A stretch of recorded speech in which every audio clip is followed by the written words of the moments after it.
Ok. ¿Sí le entendieron o no? ¿Sí? ¿Todo bien comprendido? De todas maneras lo voy a mandar ahí al grupo para los que no estuvieron. Hace 8 días faltaron muchos, pero creo que ahora faltaron más.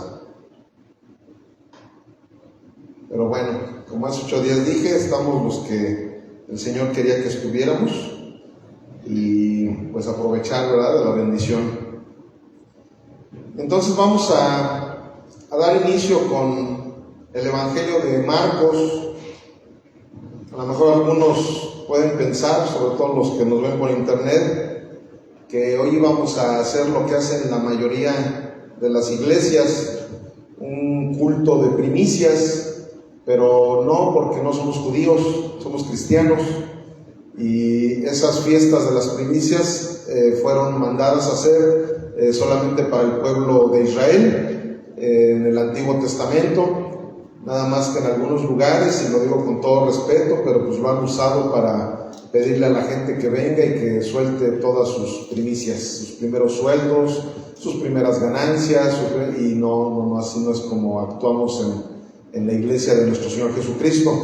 Aquí vamos a iniciar con la predicación del Evangelio, como Dios nos lo manda, sin estarnos metiendo a fiestas que no fueron mandadas para la iglesia cristiana, sino para el pueblo de Israel. Ellos festejaban, porque ya ni siquiera ellos lo festejan, pero algunos judaizantes sí siguen haciéndolo, y algunos, aunque no sean judaizantes, con tal de llenar sus bolsillos, ¿verdad?, porque como los pastores no tenemos aguinaldo, pues han de decir, pues así saco el aguinaldo, ¿verdad?, pero pues aquí no lo manejamos de esa manera.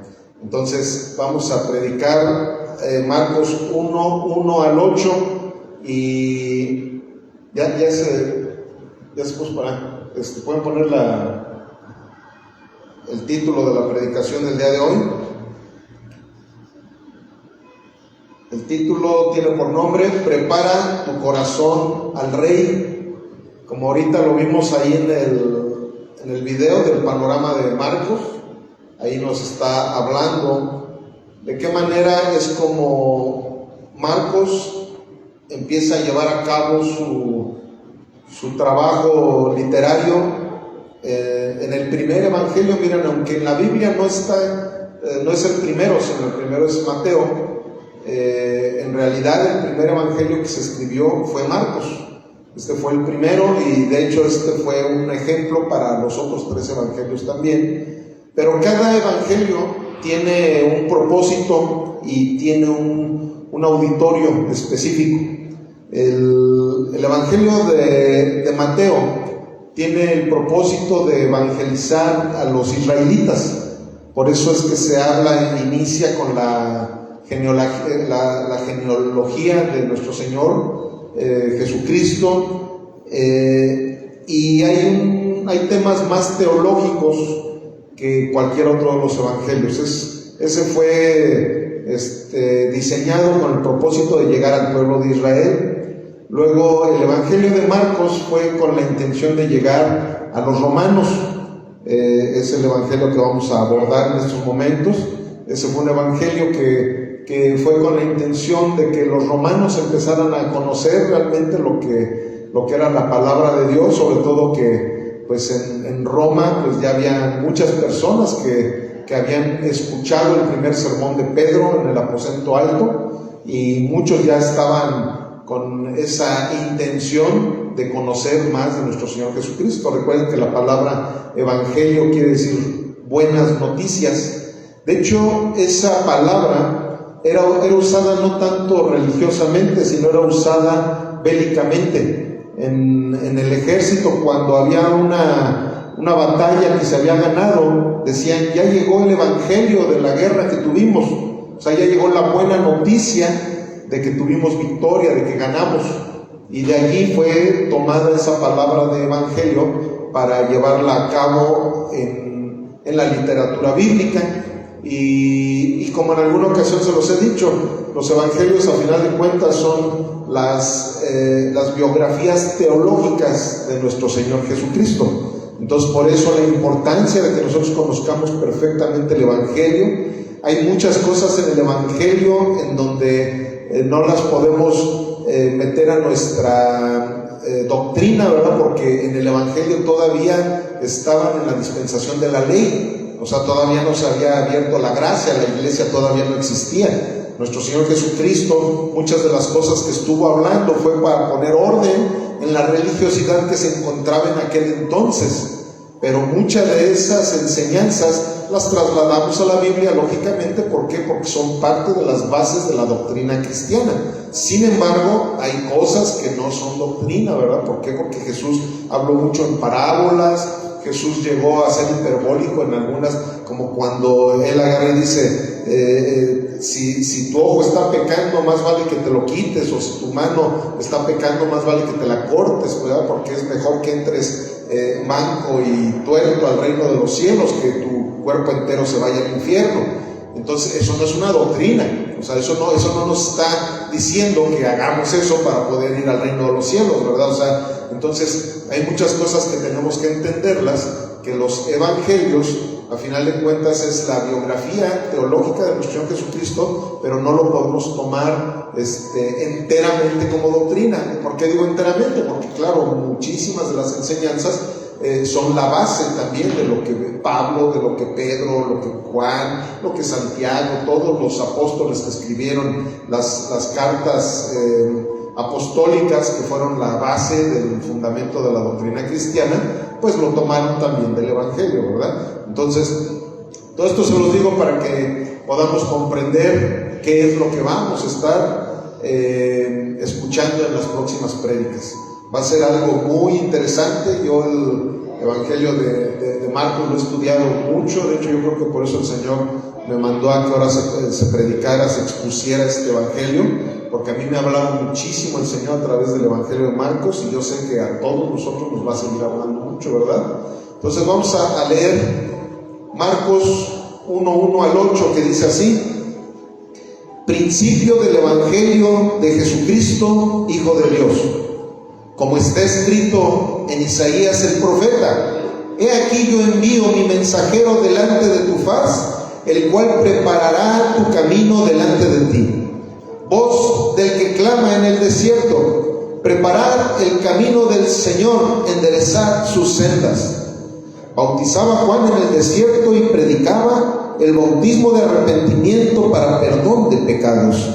Y salían a él toda la provincia de Judea y todos los de Jerusalén, y eran bautizados por él en el río Jordán, confesando sus pecados.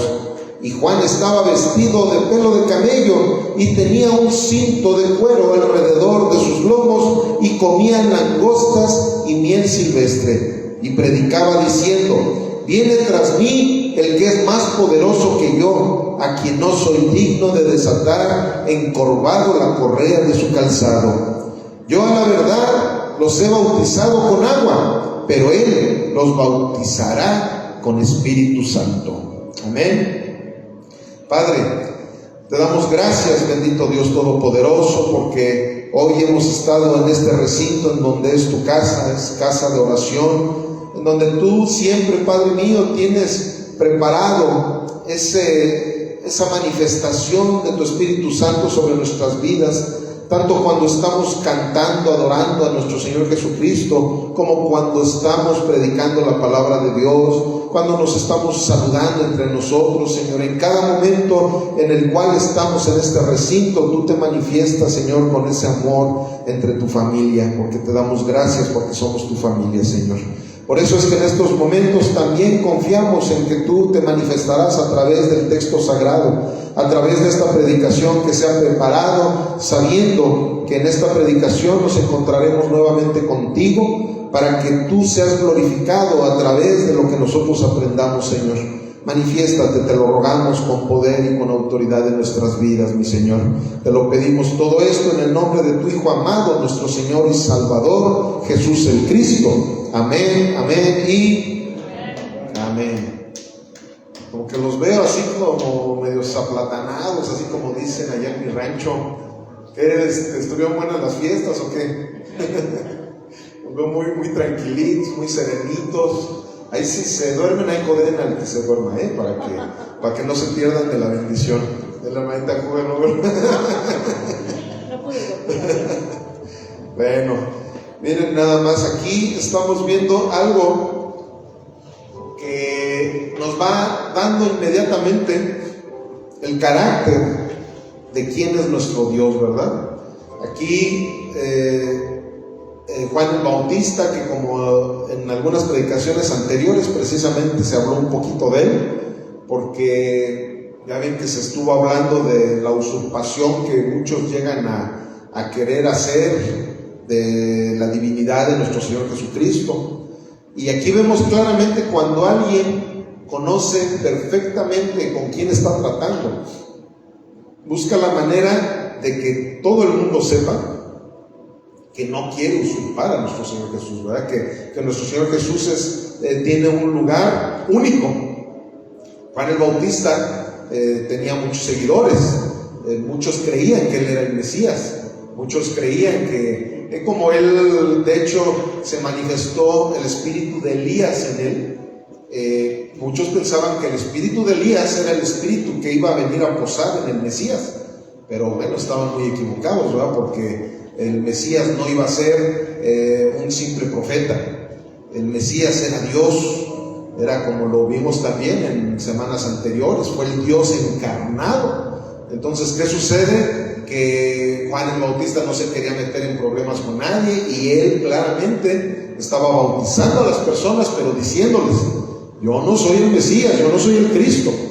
O sea, efectivamente en él se había posado el espíritu de Elías. Por eso es que estaba vestido de la manera que el mismo profeta Isaías e incluso Malaquías habían dicho, que Elías iba a regresar en el cuerpo de una persona. Fue Juan el Bautista, una persona que iba a estar vestida de pieles de camello, una persona que iba a clamar en el desierto, que iba a comer. O sea, todo lo que en este momento acabamos de leer fue una profecía de Malaquías.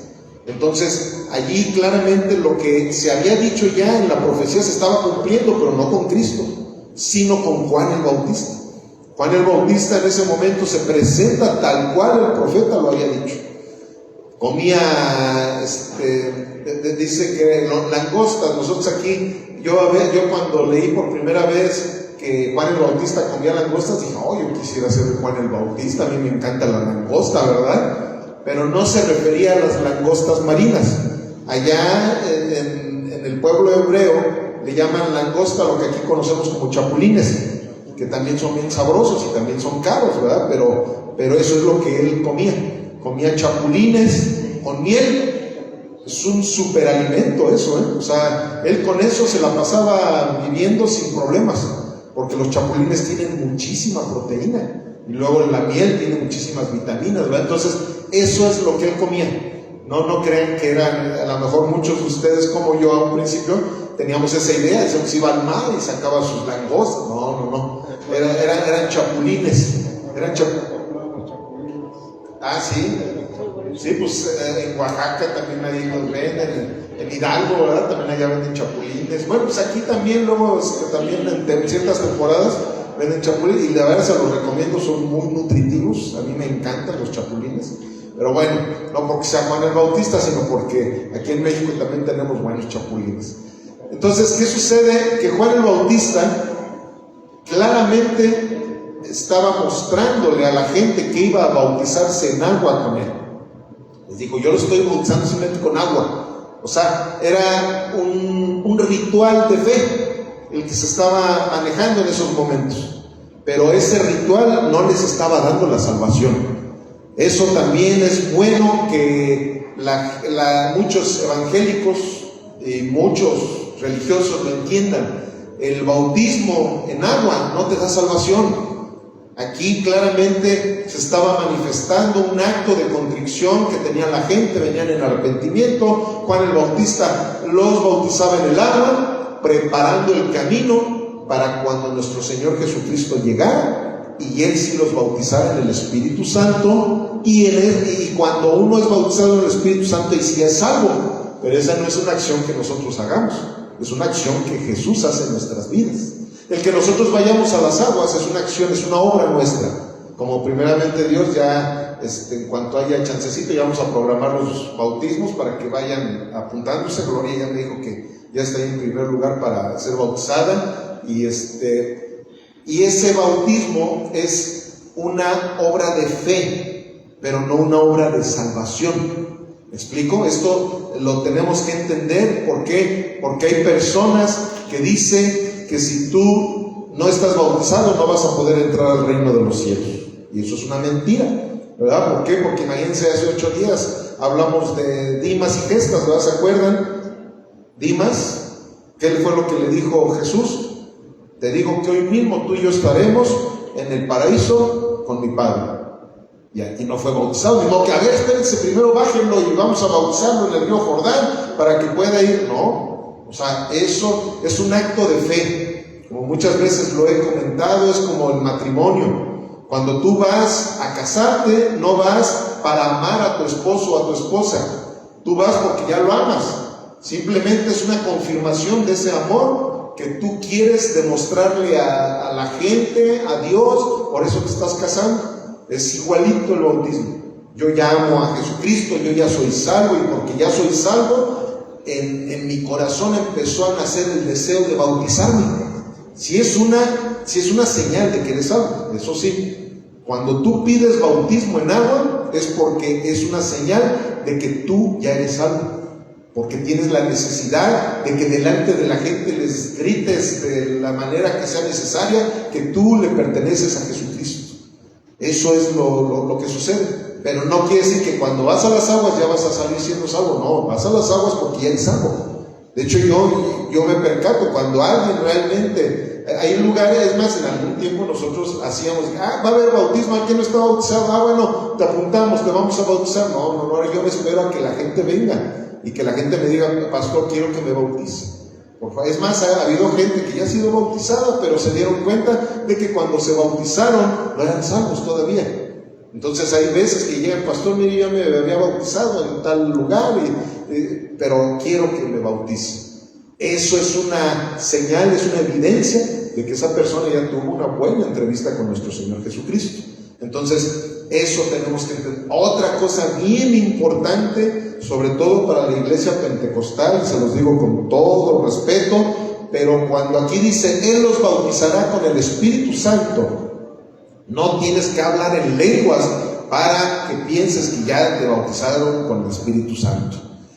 La iglesia pentecostal tiene esa idea, tiene esa mala doctrina. ¿Por qué? Porque regresamos, ¿verdad?, a las obras, ¿no? O sea, entonces ya porque hablo en lenguas, ya porque mis obras están dando pues ya soy bautizado con el Espíritu Santo. Eso es una mentira. ¿Cuándo somos bautizados con el Espíritu Santo? Cuando nacemos de nuevo. Cuando en el momento en que nosotros nos arrepentimos, vinimos delante del Señor, le entregamos nuestra vida, nuestro corazón, Él nos da la oportunidad de ser nuevas criaturas, y en ese momento viene el Espíritu Santo a bautizarnos. Es en el momento en que tú y yo somos salvos, en ese momento todos somos bautizados con el Espíritu Santo. ¿Quién hizo eso? Nuestro Señor Jesús. No fue que, yo como ya hablo en lengua, ya estoy bautizado con eso. No. Los dones espirituales, esos los da, los reparte el Señor como Él quiere. Porque hay lugares en los, te voy a enseñar a hablar en lenguas. ¿Cómo que te voy a enseñar? Es un don, es un regalo de Dios. Son cosas que han malinterpretado muy feamente, y por eso es que se ha torcido tanto la doctrina cristiana.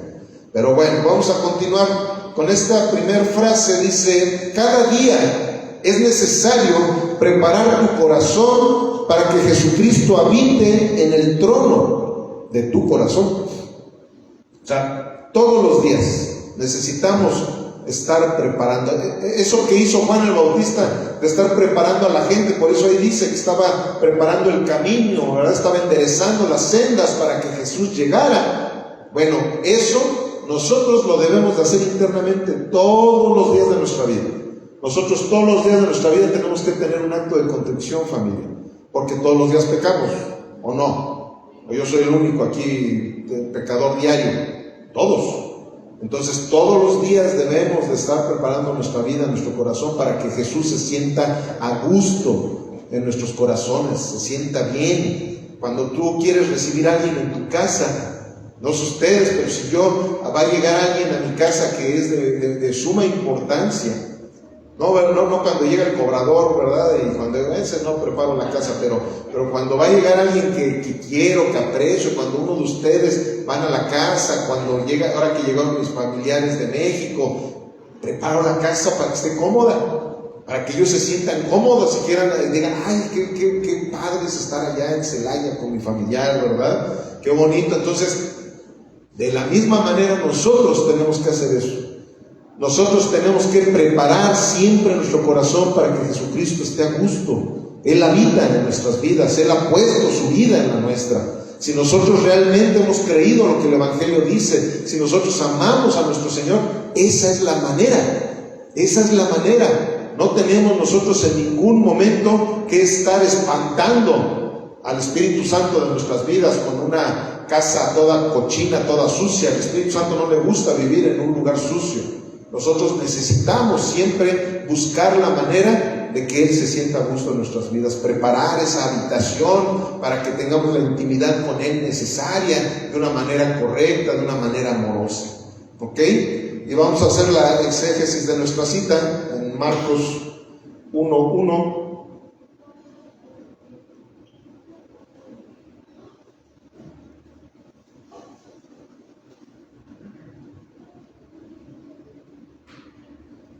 Dice el principio del Evangelio de Jesucristo. Fíjense, precisamente por eso dijo principio del Evangelio. Ese fue el primer Evangelio de todos los que se escribieron. Y aquí algo bien marcadito que debe de estar en nuestros corazones y en nuestras mentes: Hijo de Dios. O sea, desde allí Él claramente está diciendo de quién se trata, de quién se va a hablar. La biografía teológica de quién es de quien se va a exponer a través de este Evangelio. Luego dice, como está escrito en Isaías el profeta: he aquí yo envío mi mensajero delante de tu faz, el cual preparará tu camino delante de ti. Voz del que clama en el desierto: preparad el camino del Señor, enderezad sus sendas. Entonces, aquí Marcos, bueno, por principio de cuentas también ahí en el video del panorama se comentó, pero es necesario que lo sigamos reforzando ese comentario. Marcos, él no era uno de los apóstoles. Marcos era alguien que anduvo muy, así como decimos en mi rancho, muy uña y mugre con Pedro. Es más, algunos le llaman el Evangelio de Pedro, porque todas las enseñanzas, la literatura de Marcos fue sacada del corazón de Pedro. O sea, Marcos era muy amigo de Pedro. Él era sobrino de Bernabé, el discípulo de Pablo, pero con quien llevaba muy buena relación era con el apóstol Pedro. Entonces, todo lo que aquí nosotros vemos en el Evangelio de Marcos prácticamente salió del corazón y de la mente de Pedro. O sea, él fue el que le dijo a Marcos: mira, pasó esto. Por eso van a ver cómo en todo el Evangelio de Marcos Pedro es mucho, muy así, parece que como en el Evangelio de Juan, que Juan es muy citado, salen muchas veces Juan. En este Evangelio salen muchas veces Pedro a colación. ¿Por qué? Porque realmente esos escritos habían venido de las experiencias y las vivencias que tuvo Pedro. Entonces, por eso algunos así le llaman, algunos le llaman el Evangelio de Pedro en vez de decir el Evangelio de Marcos. Pero realmente quien lo escribió, bueno, pues fue Marcos, y quien lo inspiró, el Espíritu Santo, ¿verdad? Y bueno, entonces aquí vemos que el apóstol Pedro, al decirle a Marcos todas estas cosas de lo que había sucedido con Juan el Bautista, era porque él de muy cerquita, él conoció lo que había sucedido con Juan el Bautista. Él sabía lo que había sucedido con el profeta Isaías, lo que se había profetizado y demás, pero ¿por qué la importancia de lo que Juan el Bautista estaba haciendo? Porque, como ahorita les dije, a nuestro Señor Jesucristo no lo vamos a estar recibiendo como si fuera cualquier personaje. O sea, Él es el Dios encarnado. Entonces, Juan el Bautista tenía esa comisión de estar preparando a la gente. ¿Para qué? De por sí, aunque la gente ya estaba preparada, alguna gente estaba preparada, ya vieron que muchos no sabían. El mismo Pedro, ahorita hablando de Pedro, no sabía con quién estaba tratando. ¿Saben cuándo Pedro se dio cuenta de que Jesús era el Cristo? ¿Saben cuándo? En el momento que andaban en una barca y que Jesús se despertó y paró al mar y al viento de que siguieran con la tormenta. Ya tenían tiempo de que habían seguido a Jesús. Es más, el mismo Pedro en una ocasión les dijo Jesús: ¿quién dice la gente que soy yo? Y Pedro, el mismo Pedro, le dijo: tú eres Jesús el Cristo, el Hijo del Dios viviente. En esos momentos, por eso Jesús le dijo: eso no te lo reveló tu carne ni tu sangre, sino mi Padre que está en los cielos. ¿Por qué? Porque ni en esos momentos sabían con quién estaban tratando. Hasta el momento en que Pedro se da cuenta de que Jesús para los aires, los vientos, la tormenta, dijo: este es Dios, este es el Dios encarnado. Y recuerden lo que sucedió, que hasta Pedro agarró y se arrodilló, se postró y le dijo: Señor, no te acerques a mí, porque yo soy un hombre pecador. En ese momento se da cuenta de con quién estaba tratando. Entonces esa es la importancia, familia, de que nosotros entendamos con quién estamos tratando. Cuando nosotros no entendemos con quién estamos tratando, nos hacemos un religioso más. Por eso le doy gracias a Dios por los que están aquí en el primer domingo del año, días en donde todavía hay mucho ajetreo, hay muchas cosas. Cuando nosotros estamos aquí, en vez de estar cumpliendo con los negocios, estar cumpliendo con la familia, estar cumpliendo con las comodidades, es porque sabemos con quién estamos tratando. O sea, no hay ningún mejor lugar en el cual podamos estar que con nuestro Señor Jesucristo. Porque Él mismo lo dijo: no todo el tiempo va a estar abierta la gracia, no todo el tiempo voy a estar disponible. Y así es, familia. Tú no sabes en qué momento, ahora que estuvo aquí mi familia, lo que yo les decía, cuando estamos juntos hay que aprovecharlo. No sabemos cuándo sea el último día que nos veamos.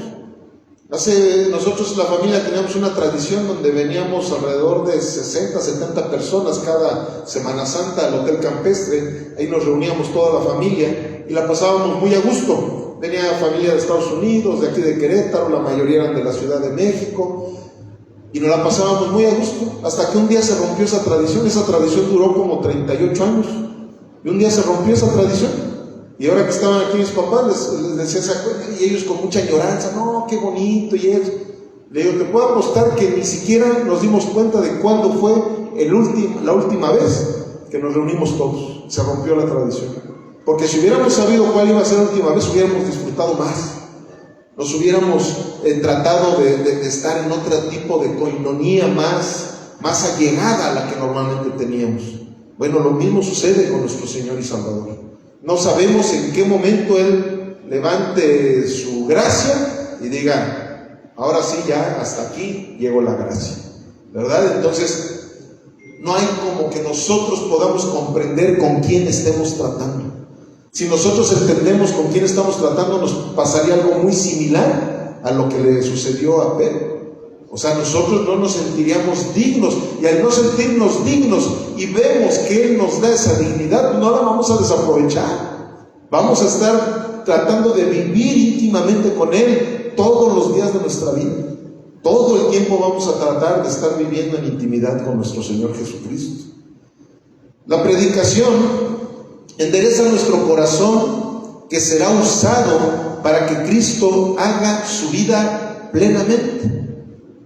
Porque nuestros corazones, como lo hemos estado viendo, son los que Dios usa para que Cristo haga su vida a través de la nuestra. Pues ese es el plan. No es lo que se han inventado en muchos otros lugares. Él no transforma nuestros corazones. No, Él quita nuestros corazones para que venga y ponga su corazón en el nuestro. Pero ¿cómo va a poder poner un corazón en un cuerpo que no es compatible con su corazón? Sí me estoy explicando, ¿verdad? O sea, Él no puede venir y traer su corazón a un lugar todo sucio. Tiene que estar enderezado el camino. tiene que estar limpio el camino, tiene que estar preparado todo para que nuestro Señor pose su vida en la nuestra. Allí es donde el Señor nos da esa responsabilidad. Recuerden, como siempre lo digo, Él es soberano, pero nosotros somos responsables. En su soberanía Él nos dio un libre albedrío. En su soberanía Él nos dio una responsabilidad para que nosotros, si realmente sabemos con quién estamos tratando, vamos a estar preparando todos los días de nuestra vida ese corazón para que Él haga su vida a través de la nuestra. Ese es el Evangelio. Esa es realmente la evidencia de la salvación en la vida de cualquier persona. En Mateo 25:1 encontramos una parábola. Como les dije, los evangelios nos dan enseñanzas en donde nosotros las podemos poner como base doctrinal a lo que realmente los apóstoles fueron dejando como fundamento de nuestra doctrina. Y aquí vemos una doctrina muy importante. Precisamente aquí se nos habla en parábola. Es una parábola, pero que nos está dando precisamente la idea de cómo es como nosotros debemos de ser precavidos, para que cuando el Señor llegue delante de nosotros no estemos todos distraídos, no nos encuentre en los negocios de este mundo en vez de estar en los negocios de su Padre. Entonces aquí dice Mateo 25:1 al 13, dice: entonces el reino de los cielos será semejante a 10 vírgenes que tomando sus lámparas salieron a recibir al esposo. 5 de ellas eran prudentes y 5 insensatas. Aquí precisamente se está hablando, familia, las vírgenes prudentes representan a todas aquellas personas que sean las fechas que sean, que estén en la condición en la que estén, ellos siempre van a estar cerca de nuestro Señor, en donde sabemos perfectamente bien que Él nos manda estar. Hay veces que luego la gente que no vienen a la iglesia, y yo les digo: oye, no te alejes de Dios, no te veo en la congregación. Entonces muchas veces, para quererse justificar, me dicen: no, hermano, que no vaya yo a la iglesia, estoy leyendo la Biblia. Qué bueno que estén leyendo la Biblia, pero en la Biblia dice que tenemos que congregarnos. Sí me estoy explicando. O sea, tiene que haber congruencia. O sea, si dices estoy leyendo la Biblia, pues entonces a lo mejor la estás leyendo mal, porque la Biblia te invita a que no dejes de congregarte como algunos tienen por costumbre, y menos cuando aquel día ya se acerca. O sea, ¿qué se refiere cuando dice y menos cuando aquel día ya se acerca? Que no te vaya a encontrar como una virgen insensata, que tú piensas: ahí sí tengo al esposo, ¿verdad? Sí, pero a lo mejor nada más en tu imaginación o en tu religiosismo, porque no te estás comprometiendo con tu esposo como las otras vírgenes sí lo están haciendo. Las vírgenes prudentes. Él va a venir por vírgenes prudentes, no por las insensatas. Si tú eres una virgen insensata, pues es porque eres un religioso. Es porque tú piensas: no, que no vaya a la iglesia. Yo amo mucho a Cristo, pero no amo a su cuerpo, porque no quiero estar con Él. Es algo insensato, es algo imprudente, es algo incongruente. Entonces, ¿qué pasa? Que cuando nosotros vemos que la gente llueve, truene, relampaguee, andemos malitos, no digo malísimos, no, bueno, eso sí es justificación cuando estamos bien malos, bueno, pero a veces estamos malitos, pues venimos a la congre, nos ponemos nuestro cubrebocas. Yo le he visto cuántas personas de las que están aquí han llegado malitos con su cubreboca para no estar contagiando a los demás, y aparte para que no estén respirando también el aire frío de afuera. Pero ahí se ve, eres virgen prudente. Se ve inmediatamente cuando las personas están luchando consigo mismo, con el mundo, con todo lo que sea necesario para que se presenten a la casa del Señor como Dios manda. No como el pastor manda, como Dios nos manda hacerlo. Entonces, aquí estamos viendo luego en el 3, dice: las insensatas tomaron sus lámparas, no tomaron consigo aceite. Mas las prudentes tomaron aceite en sus vasijas juntamente con sus lámparas. Y tardándose el esposo, cabecearon todas y se durmieron. Y a la medianoche se oyó un clamor: aquí viene el esposo, salgan a recibirle. Entonces todas aquellas vírgenes se levantaron y arreglaron sus lámparas. Y las insensatas dijeron a las prudentes: denos de nuestro aceite, de su aceite, por favor, porque nuestras lámparas se apagan. Mas las prudentes respondieron diciendo: para que no nos falte a nosotras y a ustedes, vayan y que les vendan y compren para que tengan ustedes mismas. Pero mientras ellas iban a comprar, vino el esposo, y las que estaban preparadas entraron en él a las bodas. Y se cerró la puerta. Digan conmigo: y se cerró la puerta. Después vinieron también las otras vírgenes diciendo: Señor, Señor, ábrenos. Mas él respondiendo dijo: de cierto les digo que no las conozco. Velen, pues porque no saben el día ni la hora en que el Hijo del Hombre ha de venir. ¿Amén? ¿Cómo nos va a encontrar nuestro Señor Jesús cuando Él llegue? ¿En qué condición? ¿Cuál va a ser la expresión de Él y cuál va a ser nuestra expresión? Cuando nosotros lo veamos, porque en cualquier momento llega. Nadie sabe en qué momento. Aquí nuevamente nos muestra que podemos nosotros estar dormidos, no importa que estemos dormidos, descansando, pero bien preparaditos, ¿verdad? Siempre poniéndonos a cuentas con el Señor. No me voy yo a dormir si no me pongo a cuentas con el Señor. No voy a la iglesia si no lo hago de la manera correcta, de una manera digna, siendo siempre Él la preeminencia de mi vida, porque eso es bien importante. O sea, aquí no se trata de, sí, a ver, voy a cumplir con esto, con lo otro, con aquello y también con Dios. No, Él es la preeminencia, así lo dice la Biblia, no lo digo yo. Él debe de ser la preeminencia de todo. O sea, todo siempre Él debe de tener primer lugar. En nuestros proyectos, en nuestra economía, en nuestra salud, en nuestra familia, en el despertar, en el dormir. Y lógico, en el primer día de la semana, ¿verdad? Que ese le pertenece al Señor, para venir con su iglesia, con su cuerpo, y regocijarnos con Él, alabándolo, bendiciéndolo y escuchando su voz en el momento en que el pastor está predicando el Evangelio. Eso es precisamente lo que aquí se nos está diciendo, familia. Seamos esas 5 vírgenes prudentes, no esas insensatas que tienen un exceso de confianza porque su corazón religioso les dijo que con las migajas tú te podías ir al reino de los cielos. Eso es Satanás el que ha puesto eso en el corazón de mucha gente, que tus migajas son las que te van a permitir llegar al reino de los cielos, cuando que la Biblia dice que Él debe de ser la preeminencia de nuestras vidas. Amén.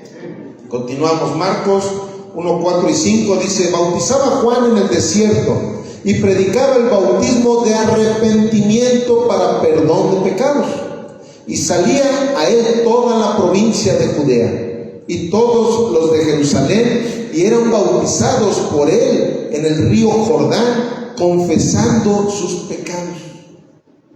Bueno, algunas doctrinas por eso piensan que cuando tú eres bautizado ya eres salvo, porque ya Dios te perdonó los pecados, porque aquí dice: iban al río Jordán para que al ser bautizados sus pecados se les perdonaran. Pero ese es el grave problema, que luego nosotros literalizamos todo lo que encontramos en la palabra de Dios. Ustedes creen, fíjense, dice: y salían a él toda la provincia de Judea y todos los de Jerusalén eran bautizados. ¿Sabían que en la Biblia y en cualquier literatura el todo no es todo?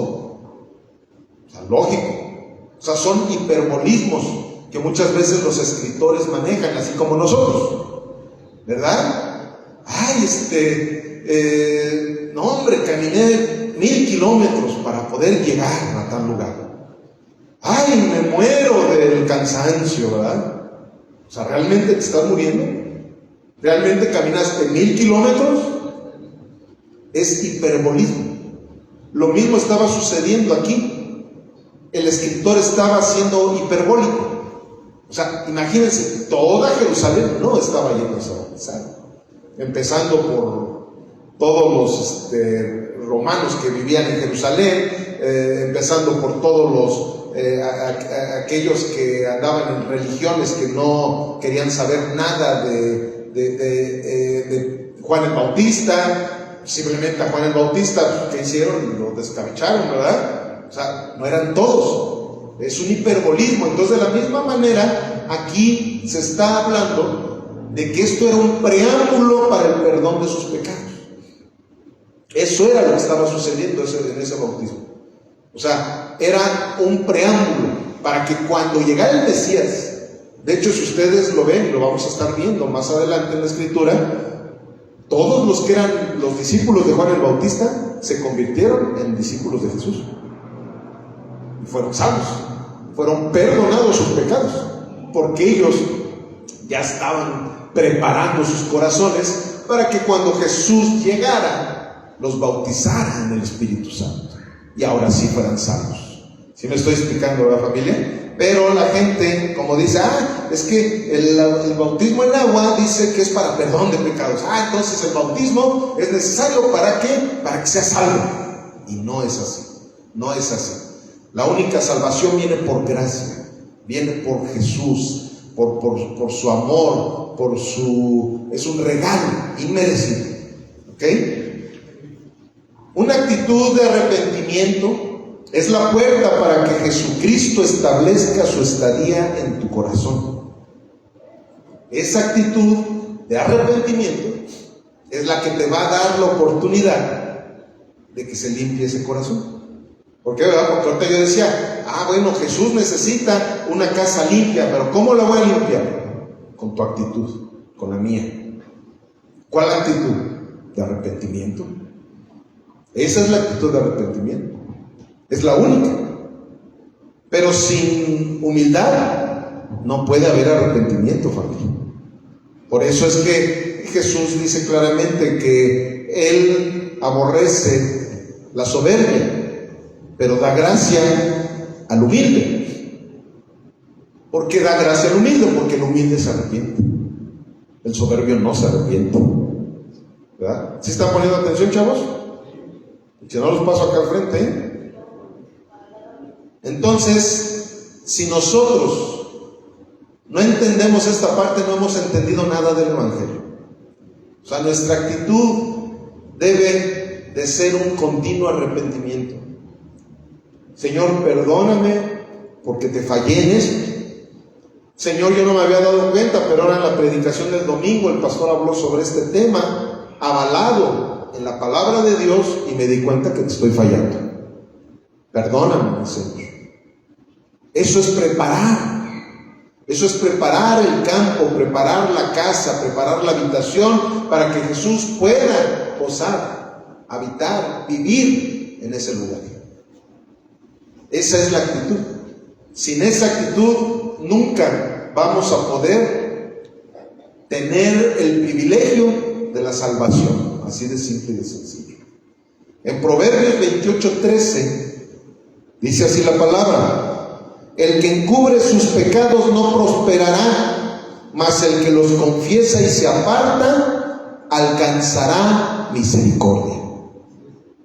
A eso es a lo que se refería precisamente ese bautismo en agua, en donde tú estabas ya desde allí preparando tu corazón. Tú ya habías venido. Toda esa gente que llegó con Juan el Bautista llegó en arrepentimiento y fe, y cuando posteriormente, que veremos eso, va llegando Jesús, dice: he aquí el Cordero de Dios que ha quitado el pecado del mundo. O sea, en ese momento Él ya había anunciado de aquel Cordero que iba a venir. Y cuando llega nuestro Señor Jesucristo, todos los discípulos de Juan el Bautista se convierten en discípulos de Jesucristo para que les quitara ya los pecados. No que les cubriera los pecados, sino que se los quitara de tajo por su gracia, no por nuestras obras. Amén. Continuamos en Marcos 1:6 y 8. Ya con esto terminamos la cita del Evangelio, que dice: Y Juan estaba vestido de pelo de camello y tenía un cinto de cuero alrededor de sus lomos y comía langostas y miel silvestre. Y predicaba diciendo: viene tras mí el que es más poderoso que yo, a quien no soy digno de desatar encorvado la correa de su calzado. Yo, a la verdad, los he bautizado con agua, pero él los bautizará con el Espíritu Santo. Ahí estaba él anunciando precisamente lo que todo pastor debemos de anunciar desde los púlpitos. Nosotros debemos de estar siempre buscando la manera de que ese camino en el corazoncito de cada uno de los feligreses vaya siendo apto para recibir al que es todopoderoso, a nuestro Señor y nuestro Salvador Cristo Jesús, porque Él lo merece. Y si tú y yo lo hemos entendido sin merecerlo, lo vamos a recibir. Ese es precisamente el anuncio del Evangelio. Ese es el anuncio, y no solamente de los pastores, familia, como hace 8 días lo vimos. Todos tenemos el ministerio de la reconciliación, porque así como yo a ustedes les doy la palabra para que se acerquen cada día más a nuestro Señor Jesucristo, para que cada día sus corazones estén llenos del amor de Cristo, ustedes lo deben de hacer con los que no conocen al Señor. Siempre buscar la manera de que en cada plática, en cada situación, meter a Jesucristo en sus pláticas, meter al Evangelio. Siempre busquen, cada quien debe de tener una estrategia que Dios le dé, para que ya sea con familiares, ya sea con quien sea, puedan invadir sus corazones del amor de nuestro Señor Jesucristo. Eso es lo que Juan el Bautista estaba haciendo. Lo hizo bien, lo hizo tan bien que por eso le dieron cuello, ¿verdad?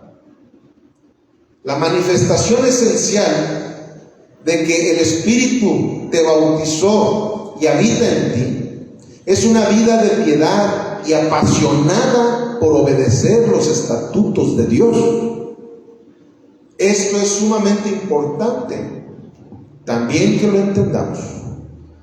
¿Por qué? Porque hay lugares en donde piensan que la manifestación del Espíritu Santo en una congregación es por cosas sobrenaturales, demoníacas, paranormales que están pasando en ese sitio. Y eso no es así, porque la Biblia no lo marca así. Repito, la manifestación esencial de que el Espíritu te bautizó y habita en ti es una vida de piedad y apasionada por obedecer los estatutos de Dios. Esa es la manifestación. Cuando alguien era un drogadicto y ves que ahora en vez de drogarse está yendo a lugares a evangelizar a los drogadictos, ahí está la manifestación del Espíritu Santo. Ese fue bautizado con el Espíritu Santo. Alguien practicaba la homosexualidad y al rato tú ya lo ves que está predicándole a los homosexuales para que se conviertan al Señor. Lo ves con una novia, lo ves con una familia. Ahí está la evidencia de que el Espíritu Santo lo bautizó y está habitando en esa persona. Una persona que era violenta y golpeaba a la gente y hacía eso, ahora es un pacificador. Es una persona que no puede ver pleitos aquí y allá porque llega a tratar de pacificar. ¿Por qué? Porque en la Biblia dice que bienaventurado aquel que sea pacificador, porque para ellos es el reino de los cielos. No pacífico, pacificador.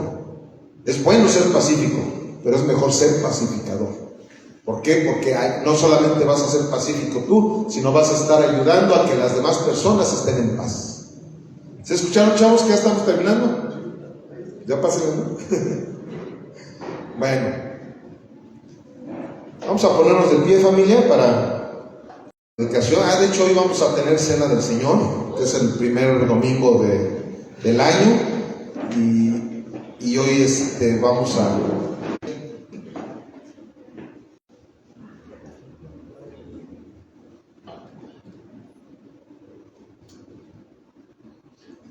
Aquí en Romanos 8:1 al 11 dice así la palabra: Ahora pues, ninguna condenación hay para los que están en Cristo Jesús, los que no andan conforme a la carne, sino conforme al Espíritu. Porque la ley del Espíritu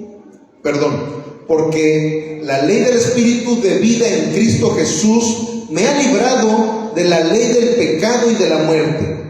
Porque lo que era imposible para la ley, por cuanto era débil por la carne, Dios, enviando a su Hijo en semejanza de carne, de pecado, y a causa del pecado, condenó al pecado en la carne, para que la justicia de la ley se cumpliera en nosotros, que no andamos conforme a la carne, sino conforme al Espíritu. Porque los que son de la carne piensan en las cosas de la carne, pero los que son del Espíritu en las cosas del Espíritu. Porque el ocuparse de la carne es muerte, pero el ocuparse del Espíritu es vida y paz. Por cuanto los designios de la carne son enemistad contra Dios, porque no se sujetan a la ley de Dios, ni tampoco pueden. Y los que viven según la carne no pueden agradar a Dios. Mas ustedes no viven según la carne, sino según el Espíritu, si el Espíritu de Dios mora en ustedes. Y si alguno no tiene el Espíritu de Cristo, no es de él. Pero si Cristo está en ustedes, el cuerpo en verdad está muerto a causa del pecado, mas el Espíritu vive a causa de la justicia.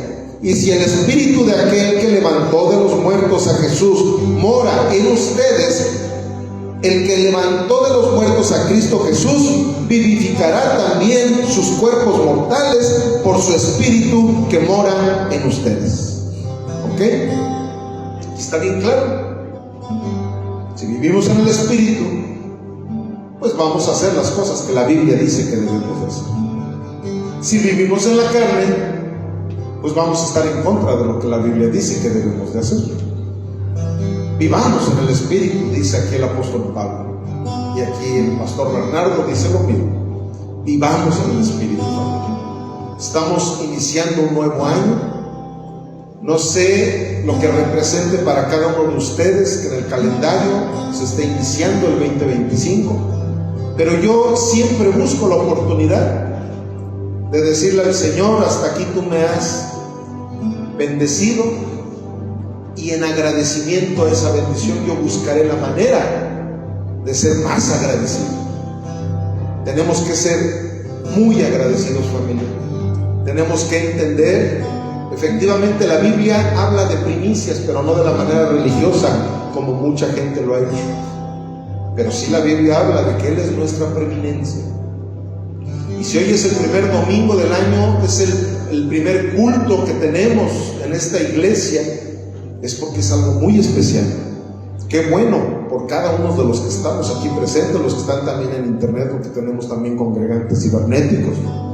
Qué bueno que sepamos quién es nuestra preeminencia. A Él sea toda la honra, a Él sea toda la gloria, todo el honor. Pero esa preeminencia debe de ser continua, no solamente porque es el primer domingo.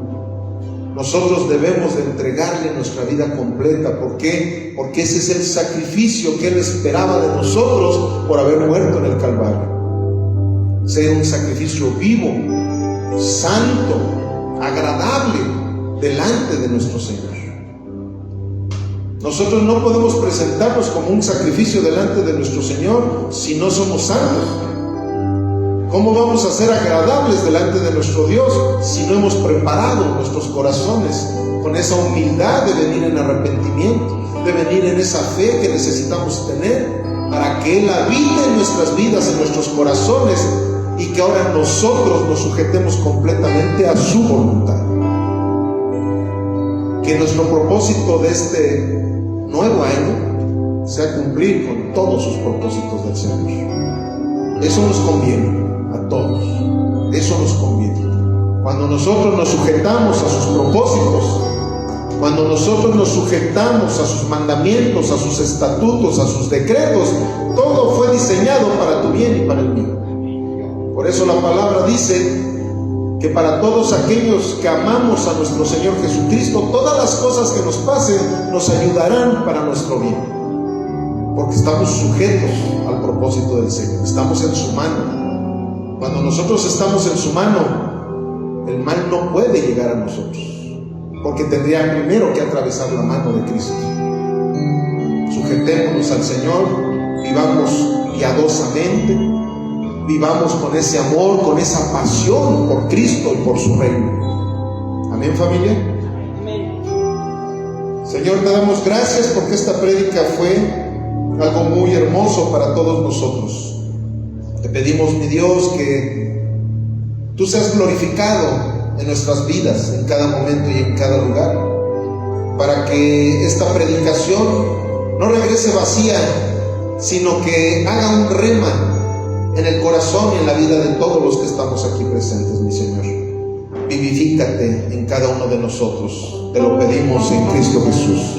Amén, amén y amén. Gloria a Dios. Ok, familia, nos van a recibir ahorita los elementos de la cena del Señor para que hagamos ese rito, ¿verdad? Si lo queremos llamar así, porque hubo solamente 2 ritos que el Señor Jesús nos dejó para su iglesia, que es la cena del Señor y el bautismo. Entonces vamos a tomarla.